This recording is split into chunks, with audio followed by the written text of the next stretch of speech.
Good morning, and welcome to LLT 121 Classical Mythology. When last we left off, we were talking about three categories of myth. If you'll recall, we talked about true myth, quote unquote. True myth is a traditional story believed as true by the community which passed it down. It happens supposedly in primordial time, number one, back when the earth was young. It has supernatural characters, gods, goddesses, mountains, monsters, and the like. And it has an etiological function. I'm going to write that on the board again, because that is one of my favorite buzzwords in the entire class. Etiological. It means a story that explains something. Why is the sky blue? Why is it that it only rains some of the time and not all of the time? The answers to these questions are called etiologies. And true myth is usually an attempt to answer these questions. Second category I gave you last time was legend. A legend is usually something that occurs in real time. It has heroic characters, not quite gods or goddesses, but on the other hand, not everyday schmucks like us.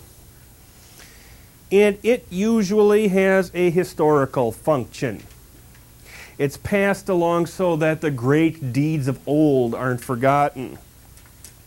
The third category of story that we haven't yet gotten to in any great extent is folk tale. Folk tale, fairy tale, fable. It's got a bunch of different names. But basically, it's a story that can be true, or maybe not true.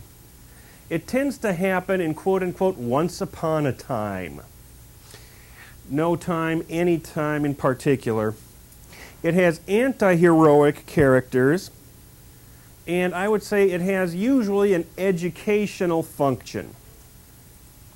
Does anybody recall a story called Little Red Riding Hood? Okay, one person in this whole class remembers Little Red Riding Hood. Okay, how many of you encountered that story for the first time in print? Didn't get anybody that time. Okay, what's the basic premise of the story of Little Red Riding Hood? Little girl goes with a basket full of food to visit her grandmother, right? And instead of the grandmother, she runs into Big Bad Wolf. And what's the moral of the story? Is that, you got kids? Is that a good thing to teach your kids? Is this a pretty good way of teaching it? You don't say, don't talk to strangers. You tell them this story, they remember, right? Well, it's not politically correct. Won't touch that. But you get the basic premises. The same thing is for the Three Little Pigs, or the Fox and the Grapes, or what have you. But they don't necessarily have to have lessons for little kids. Let me tell you one of my favorite stories in the whole wide world. It has been ever since I was young. It's a story about a guy named Ulysses. The Greeks called him Odysseus. One day, as he was trying to sail back from Troy with his faithful men, he wanted to make it back to his hometown where he could get back together with his wife Penelope, to whom he had been faithful the entire time. He was sailing past this island, and he and his men were really hungry. They saw an island with a cave. So they stopped off at the island with the cave on it, and they looked into the cave. Remember, they're really starving, right? And they see all sorts of good things hanging from the walls of the cave, like cheese and milk and filet mignon and Bavarian cream donuts and just everything that, you could want to eat was there. So what do? They go in there. And they go into the cave. Ulysses and his men go into the cave, and they start munching out. They're having a grand old time when all of a sudden they hear the sound of big footsteps. They hear a great big huge boulder rolling across the mouth of the cave. And they hear this deep voice saying, "What are you doing in my cave?" It's the owner of the cave, a cyclops by the name of Polyphemus. He's got a great big eye in the middle of his forehead. He's enormous, he's strong, and he's not really very nice. Moreover, he's the owner of the cave. So he's not very happy with these people either. He herds his sheep and goats and rams into the cave and proceeds to grab some of Odysseus' men and bash their brains out on the floor of the cave. Just blood and gore and guts, Or maybe he rips a head off and tosses it into the corner. He's mad because these people have been ripping off his food. Odysseus, who's pretty bright, remembers that he's been traveling with some wine. He's got some wine on him. Gets an idea. He gives it to the Cyclops. He says, "Here, Cyclops, have a drink. Have a few drinks. Drink it all, I don't care." And by, the Cyclops starts to get pretty happy. And the Cyclops says to Ulysses, "Tell me what your name is, stranger, and I'll do you a favor." And Odysseus, he's not going to say, "Hey, I'm Odysseus." Says, "My name is No Man." This is a pun. He tells him his name is No Man, but he pronounces it as if it was Norman. The Cyclops thinks the guy's name is Norman. He says, "Tell you what, Norman, I'll do you a favor. I'll kill you last." Blip. And he belches. They belch all the time in the Odyssey. By and by, the Cyclops starts to get really hammered, and pretty soon he's asleep. And while the Cyclops is asleep, Odysseus and his men take this stake of olive wood, big long pole of wood, and sharpen one end of it off. Then they take the sharp end of the wooden stake and heat it in a fire. Then Odysseus and 5 of the other guys take a run up to the Cyclops and stick the smoldering wooden stake right in the middle of his one eye. He's not very happy about this. He's really mad. Now he's really mad. But he can't see. And he stumbles around the cave looking for Odysseus and his men, but he can't find them, right? Let's see who's been listening. Is Odysseus out of the woods yet? Why is he not out of the woods yet? Exactly, and it's so huge that he and his guys can't push it. Well, Odysseus has got that covered too. He and his men hang on to the bottom of the livestock. Does anybody need to be told why it's important for the Cyclops to let the livestock out in the morning? The Cyclops, he's not any dummy either. He's feeling the tops of the rams and the sheep and all of that. Say, where are these guys? Where are these guys? The guys are hanging out down at the bottom. That's where they are. And so they make it out of the cave. Okay, we up to, your name is Flags of the World? Mitch. Mitch, we cool up to this point? Yeah. Because I talk too fast, I lose people sometimes. They all run like heck into the boat to get away from Cyclops Island. And the Cyclops is running out after them. And he's yelling. Now, this is an example of an ancient Greek joke circa 1200 BC. He's yelling, "No man has poked my eye out. No man has poked my eye out." Does anybody care to deliver the punchline to this joke? What do the other Cyclopses say to him? Good. No. Say, if nobody has poked your eye out, what are you complaining about? I'm sorry. That's what passed for a joke in 1200 BC. But Odysseus, he's a real piece of work. Odysseus is a real piece of work. This is what he does. Instead of saying, yeah, I poked your eye out, say goodbye, Norman, he doesn't say that. Odysseus says, by the way, Polyphemus, it wasn't nobody who poked your eye out. It was I, Odysseus, king of Ithaca, royal palace. You got it. Ithaca, Greece. 65804. Now, Homer doesn't tell us this, but your average ancient Greek knows that the Cyclops' dad is none other than the influential sea god Poseidon. And the first thing that Polyphemus is going to do, once he knows that this guy poked his eye out, is pray to his dad, Poseidon, god of the sea, that Odysseus never make it home. Just a word to the wise, if you're planning a long freeway trip, do not blind the one good eye of the son of the god of freeways. Odysseus has made himself a whole bunch of trouble he could have missed. But what's the point? Jennifer, do you have a point?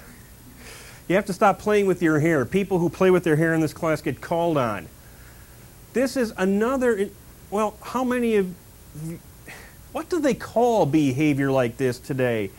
When Odysseus walks in, pardon? Pride. I was thinking more in the terms of, that's good, Farrell, but I was thinking more in the terms of shoplifting. What happens if you walk into a Get and Go and you see all these good things like beef jerkies and bubble gum and Pizza Hut Doritos and stuff like that? You just take some because you think you'd like some. What'll happen to you? You're busted. Odysseus has been doing the same thing. But you're right, Carolyn.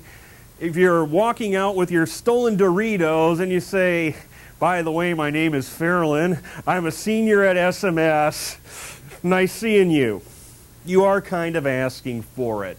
But this is an example of a folk tale I like to tell for various reasons. Another thing that you may have encountered in the study guide, another thing that you may have encountered in the first chapter of the book, is that there are a number of possible interpretations for these myths. There are scads of them. There are scads of theories by which myths can be profitably interpreted. For example, there is the etiological theory, and I will erase this, which says that, and I'm not going to test you on this. Don't worry. I'm telling you this on background. Believe me, there's more important things you can learn than this. The etiological theory says that all myths are intended to explain or answer a question. That's pretty simplistic. There's Freud. You remember Freud. He says that myths are the expression of desires and subconscious fears. We are all subconsciously afraid that somebody's going to get us drunk and take advantage of us. His student, Freud's student Jung, held that mythology and dreams represent the expression of the collective unconsciousness. There's a joke in there somewhere about collective unconsciousness that I just as soon not make. But Jung deals in so-called archetypes. Okay, Odysseus, Ulysses, for example, is the archetype of the tricky guy who bounces from place to place, getting into difficult situations and then sleazing his way out of them, like Bugs Bunny and Loki and Hercules, for example. There are more. There's the euhemerist theory, which I will put on the board just to see as a test. I'm going to test you people to see whether you're paying attention to me. Euhemerus was an ancient Greek guy, lived around the 3rd century BC. And his theory about the ancient Greek gods and goddesses was this. They were all basically humans. They were all basically famous people, kings and queens, who first became legendary characters, and then, after the stories got bigger and bigger and bigger, became regarded as gods and goddesses. This is pretty dangerous thinking for 300 BC. I think that there is something to it, but the reason why I'm really tossing out these ideas, these theories of the interpretation of myth, is they're nice. We should know about them. But I would much rather talk about the myths first before we supposedly study the theories we're going to need to interpret them. I want to learn to drive the car first before I learn how to fix it. It's more important to me. I know that these theories of interpretation are listed in your study guide, but I'm not going to stress them that much right now or probably ever. At this point, I pause for your questions. Did I leave anybody in the dust? Any great observations anybody cares to make? Or do you want more classical mythology? I think I can handle that. Before we get into the myths themselves, I am going to have to give you a little bit of a nutshell history of ancient Greece. Right here we have a map of Spain. That's not going to help us very much, but perhaps we can work around that. I should warn you that I am not a historian by anything else than instinct. I do have a history minor, but that was many, many, many years ago. And just about everything I'm going to tell you about the history of the ancient Greeks, and don't worry, it's not going to be that much, could be argued with, and is argued with, from here to kingdom come. They didn't leave any written records. Most of their physical records are also gone. There's a whole lot of guesswork. However, I would like you to keep your eyes and ears and minds peeled for the terms here that I have on the board. Right around 2000 BC, we might as well say January 1st, 2000 BC. I'm positive it didn't happen then. Two cultures came into clash. Let's draw here the Ivy Rorschach map of ancient Greece. Ancient Greece and modern Greece basically look like this. The people who were already here, we will call the indigenous Greeks. That is to say, the Greeks who were already there. Not unlike the American Indians, the indigenous Americans, the people who were already here. Right around 2000 BC, we might as well say January 1st, 2000 BC, a people known as the Achaeans came in to ancient Greece. I would suggest there is a valid analogy. I would suggest that it is much like the Europeans coming into North and South America. We know for a fact it took many, many, many years for the Europeans to get a grip on the Americas. Just so The Achaeans didn't take over all of ancient Greece. They didn't overcome the indigenous Greeks all in one day, 1 year, or even 1 century. But what we do know is this: the Achaeans, the invaders, the people from the north, the people who spoke an Indo-European language, did get the upper hand over the indigenous Greeks. Culturally, politically, and the rest. I'd like to tell you a little bit about each of the two, because it's easier to explain a human being, why a human being does what a human being does, when you know that person's mother and father. You can explain a lot more about me, if you cared to, if you knew the way my mother and father are, and the same works for any of us. The Achaeans and the indigenous Greeks are the cultural ancestors, the cultural mommy and daddy, if you will, of the ancient Greeks. To start with the people who were already there, the indigenous Greeks. We believe that they were matriarchal. Ooh! Does anybody want to explain what matriarchal means? Ray. Yeah, I think that's just real important. I hate to get crazy. Let's get crazy. Okay. You want to? Okay. No. Okay, we're not. All right. The women run the show. Right. That's it. The boss of the family is mom.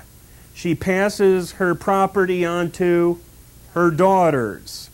And when a woman and a man marry, the man becomes a part of the woman's extended family. That's matriarchy.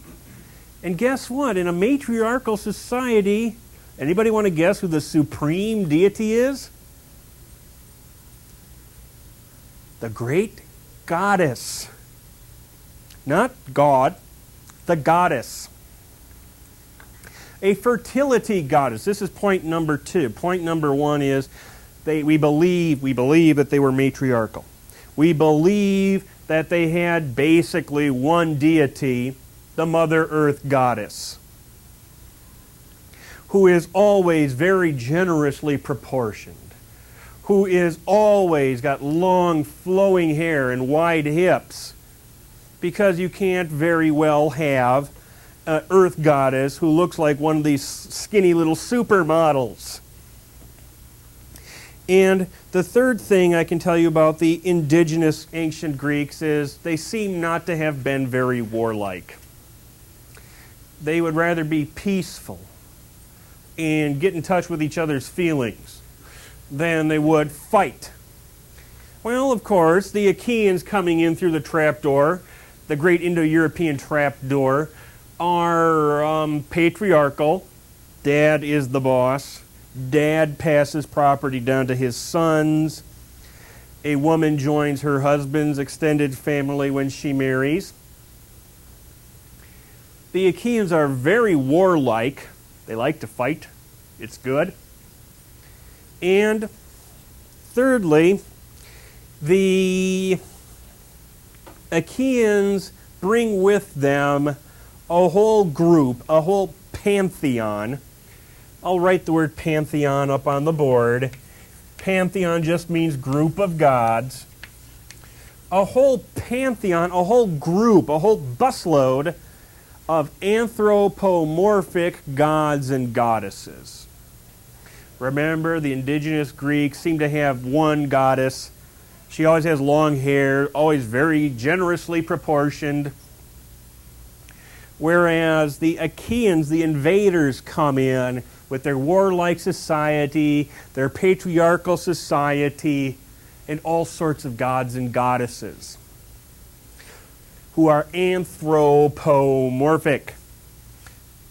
Anthropomorphic, I'm going to tap dance on this concept in a couple minutes, maybe 5 minutes. But anthropomorphic is just a big buzzword for gods and goddesses who have human form, human shape, human faces, human personalities, human just about everything, except for they're more powerful than we are, and they're immortal. Okay. Okay, well, let's get through the history part first. We don't know how many years it took. We do know, however, that the Achaeans did get the upper hand over the indigenous ancient Greeks. The two cultures, Achaeans and indigenous Greeks, formed a civilization known as the Mycenaean Greek civilization. The Mycenaean Greek civilization lasted from about 2000 BC to about 1100 BC. Why it passed away, we may get to later. But the Mycenaean Greeks were the ancestors of the ancient Greeks as we know them. Meanwhile, on the island of Crete, just to the south of ancient Greece, we already have a really neat civilization going on. Far advanced from what the Mycenaean Greeks had. These people, the natives of the island of Crete, they know how to write. They know how to build multi-storied palaces with indoor plumbing. My parents are of a generation that think that, well, let's put it this way, they didn't grow up with indoor plumbing necessarily. We take it for granted. The Cretans, I don't like the name Cretans, let's call them Minoans. The Minoans were a technologically advanced civilization that lived on the island of Crete from 2000 BC to about 1400 BC.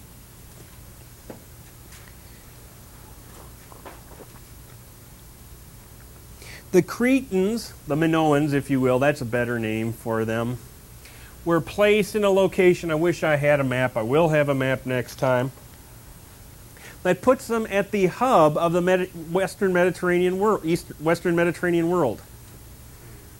Mediterranean world, I just thought about that. That is to say, people who are traveling from Egypt, people who are traveling from Phoenicia, people who are traveling from Asia Minor, people who are traveling from Greece, can all get to the island of Crete very easily. Crete is kind of like a cultural clearinghouse for ancient Near Eastern and Mediterranean civilizations. And the Cretans live on their island making beautiful statuary and telling really weird myths to each other, while meanwhile on the mainland of ancient Greece, the Mycenaeans are being patriarchal and fighting each other and stuff. Right around the year 1100 AD, BC, about 1100 BC, the Mycenaean civilization, it doesn't exactly vanish from the face of the earth, but it does cease to exist. We know that this civilization has ceased to exist because archaeologists have excavated in Greece and in Asia Minor the ruins of cities, hamlets, little villages that were all destroyed at some time between 1200 BC and 1100 BC. They use carbon-14 data. They use a number of things. It's no coincidence. But between the years 1200 BC and 1100 BC, cities are being sacked. Around the Mediterranean world, the same thing is going on. In ancient Egypt, during the reign of Ramesses III, people known as the quote-unquote Sea People are storming into Egypt and sacking cities and stealing things and wrecking things. Of course, since these raiders, since these people who did all the sacking and pillaging don't leave any written records for us, we don't know who they are. We don't know where they came from. We don't know where they went. The ancient Greeks had their own theories. The ancient Greeks said, yes, it was the sons of Hercules who came and did this to us. Or they said it was a mysterious people known as the Dorians. And there are lots of theories about why Mycenaean civilization came to an end, as we know it, between the years of 1200 BC and 1100 BC, but nobody knows for sure. Nobody will ever know for sure. The one event that is usually tied with the fall of the Mycenaean civilization is the fall of the city of Troy. I'm sure we've all heard some of the details about the fall of Troy, that great big city that the Greeks rolled the Trojan horse up to. And when the goofy Trojans brought the Trojan horse into the town and started partying like it was 1999, the Greeks all hopped out and killed the Trojans, took the city, end of war. And for very many years, until a little more than 100 years ago,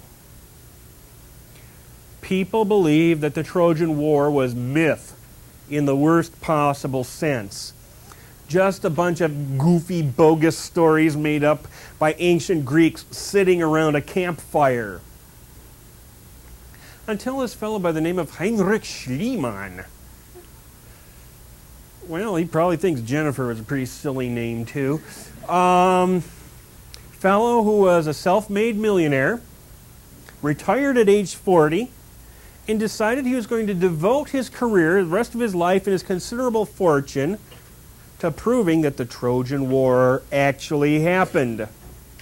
The world is full of self-made millionaires who quit their job at age 40 to accomplish some great thing, like the perpetual motion machine or something. But Heinrich Schliemann dug into the ground at what he believed was the city of Troy and found ruins of not one but several cities that were on that site and destroyed in various interesting ways. Digging down 7 layers of cities, he found, and well, Schliemann was not much of an archaeologist. His idea of archaeology was to basically dig like all heck and throw away whatever he wasn't particularly interested in. That's not good technique. But you got to hand it to him. He found a level of Troy 7B, I believe, in which there were the unmistakable traces of a large city that was destroyed by fire. And later on, as archaeologists became more sophisticated, the fall of this city, Troy 7B, can be dated to right around 1200 BC. Guess what? The date at which the Greeks always said Troy had been sacked. It wasn't a quote-unquote myth after all. It actually happened. Just not exactly the way that Homer tells us it happened. Whether or not the fall of the city of Troy right around 1200 BC can be tied indirectly with the fall of Mycenaean civilization, again, that's lost in the deeps of time. What we do know is that the Mycenaean civilization more or less vanished by around 1100 BC. And how bad was it? The ancient Greeks forgot how to write. That's how bad it was. Prior to 1100 BC, ancient Greeks could write, not using letters or anything like that like we do. But the ancient Greeks used a pictographic language known as Linear B. If I want to say I love you, I today will write out a number of letters which stand for sounds. A pictographic language will draw a picture of an eye, and that means the organ of sight, and it also means me, if you see what I'm getting at. The Chinese, for example, have evolved the pictographic system into something really wonderful and expressive. But back around 1200 BC, this is still pretty basic. The cultural upheavals that resulted in the fall of the Mycenaean Greek civilization were so terrible. They flat out forgot to write. The ancient Greek people flat out forgot to write. Molly, you're making a face. Do you have a question? Anybody who has a question, please feel free to ask, because it is kind of stupefying, isn't it? Forget how to write. I'll point out that not everybody knew how to write to start out with. Literacy was not really widespread back in 1400 BC, let's say. And the people who are most likely to know how to write, the wealthier people, were also likely the first people to get killed when the culture was overthrown. All of these stories had to be passed around by word of mouth.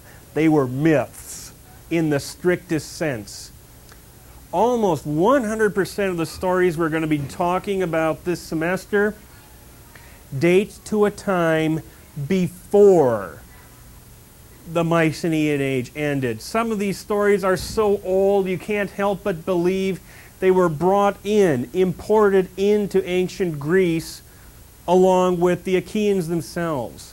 And we mustn't forget the stories that the indigenous Greeks had before the Achaeans came in. One of the things we're going to learn in the class, we're going to learn a lot of things in the class this semester, but one of the most important things is you can't keep a good Earth Mother Goddess down. Just because the Achaeans got the cultural upper hand on the indigenous ancient Greeks does not mean that as of today the Mother Earth Goddess is fired. It doesn't mean that we're just going to ignore her. She doesn't exist. Believe me, folks, she's there. But the point I want to harp on here is, looking at this very rough timeline, the stories date back well before 2000 BC. They're passed along probably completely by word of mouth up through 1100 BC. We don't have any records of these stories being written down before 1100 BC. Around 1100 BC to around 750 BC, you've got the Dark Ages of ancient Greece, which were dark primarily because the ancient Greeks didn't know how to write. But before we go, illiterate ancient Greeks, keep in mind the stories they preserved for us through this time period. The whole body of Greek mythology, which was passed on to the Romans, passed on to us, remained intact during the Dark Ages, this so-called period of illiteracy and stuff. Any questions on the nutshell history portion? I think that I've put you into a coma. I'll try to think of something interesting. Your name is Regina, right? You got any questions or comments?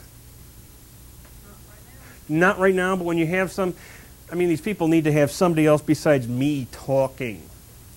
Try to envision yourselves as ancient Greek men and women living around the dawn of time. Oh, let's just arbitrarily say 2500 BC. We don't really know much about the world into which we were born, but we'd like to. We've got so many questions. How did we get here? What are we doing here? How are we to get a grip on this concept called life? And pretty soon, human beings will isolate certain forces in their lives that have power over their lives. For example, table is not really a power pack concept in my life. They're nice. They've got their uses. Coffee is important. The sun, important. When the sun comes out, my skin turns red. And crops grow. The earth, that brown stuff, below our feet.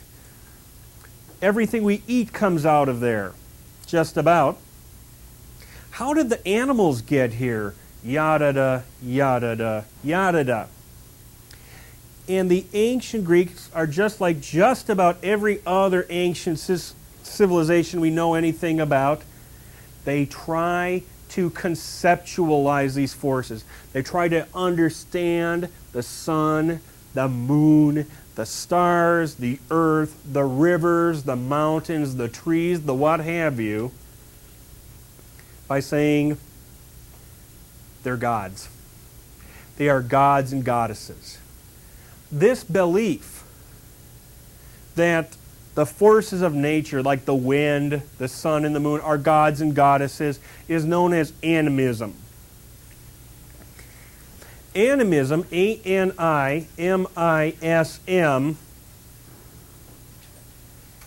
can simply be defined as attributing god or goddesshood to inanimate objects or forces of nature.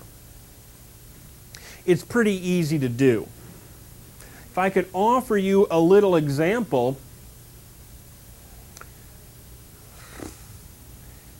on your left, not mine, it's my right, there is a circular object up on the wall.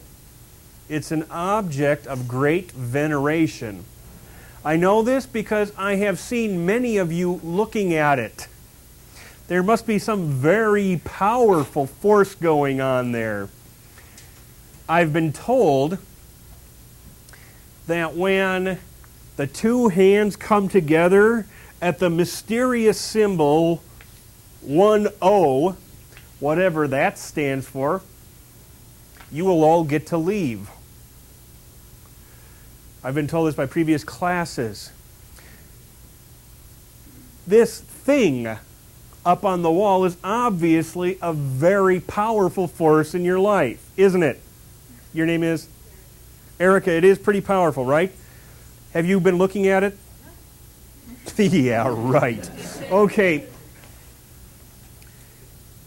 It's not a big jump from, wow, this big circular thing, which has a powerful effect on my life, to, it's a god.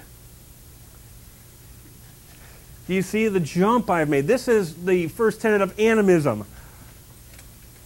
This thing is a god. It's more powerful than me. It's stronger than me. It's great. And for a long time, the ancient Greek civilization didn't progress past that. The sun, that big ball of fire in the sky, that's a god. Okay, the brown stuff that we walk on, that will sometimes pop up things we can eat, that's a goddess. Okay, the water, the river that runs through it, is a god. If you have ever seen, for example, a tidal wave, well, I haven't, but I've seen some pretty big waves in my time. It's kind of easy to be impressed by the forces of nature. The thunder in the sky. If you can remember a particularly good electrical storm, it's really not hard to, whoa, some deity is angry. Yes?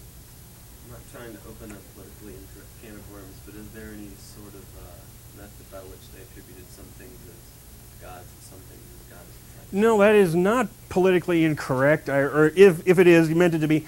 The earth is usually a goddess because the process... What's your name? Pardon? Mark. Good question, Mark. Oh, God. What a can of... You have opened a can of worms, but it needed to be opened. I'll cover it more fully in our next exciting class. But, yes, the earth is usually a goddess because the development of plants, for example, is considered to be analogous to the pregnancy and birth process. And for you people in the audience who are female, the thunder and lightning and bluster is normally associated with men. Oh, I still have you for 4 minutes. But let me get back to my point, Mark. And if I don't touch on this topic in our next exciting class, raise your hand and make me do it, please, because it's a great question. I wanted to bring out the second, the flip side of animism. Because I know what was going on in Molly's mind. She was shutting her book. I saw people putting things in their backpacks. You are trying to persuade this mysterious deity to move faster, aren't you? That's all right, I've done it too. Not while I'm with you, of course, but if the force in that clock is nothing more than that, just this vaguely defined animistic force, I mean, you can slam your book for the next 3 hours. That's not going to do you any good. But if we jump from animism to the concept of anthropomorphism, you just might get somewhere. Instead of a black circle with a white disc in the middle and 2 black things that go around, only not fast enough, and a red thing that goes around faster but not fast enough, let's say, well, Molly, you're in for it today. There's a goddess in that clock. And let's give her the name Molly. Now you might get somewhere because you can say, well, obviously the goddess Molly does not live in that clock. She is a goddess who is the goddess of all clocks. She may have a clock on her head as a signal of her status as a clock goddess. But if you start conceiving of gods and goddesses as anthropomorphic deities, you can start bribing the clock goddess. My humble offering to you, O clock goddess. You know, oh great, you can be us a god or goddess. You can promise outlandish things. I'll build a temple to you if you just move a little faster, okay? Or you can sing a little song that you think will make the clock god or goddess happy. What you're doing, what this anthropomorphic concept is doing partially is recasting gods and goddesses in the human's own image in the hope that humans can influence the gods and goddesses in the way that they influence other human beings. We're going to pick up with that topic in our next... The clock goddess has not given you leave to depart yet. We're going to pick up with that topic in our next meeting of anthropomorphism, animism, and we may even have time to start creating the universe. That'll be fun. We're going to find out, this is the teaser for the next lecture, that ancient societies try to explain science and the world about them in terms they can really understand. And back in the mists of time, back before there was even a clock goddess, the humans thought they could understand one process of creation exceedingly well. Sex. They knew how they got here, and they are going to apply this theory, this model, if you will, to the creation of the universe. And it's going to be fun. Okay, thank you very much. You've been a very good class. We'll see you next time.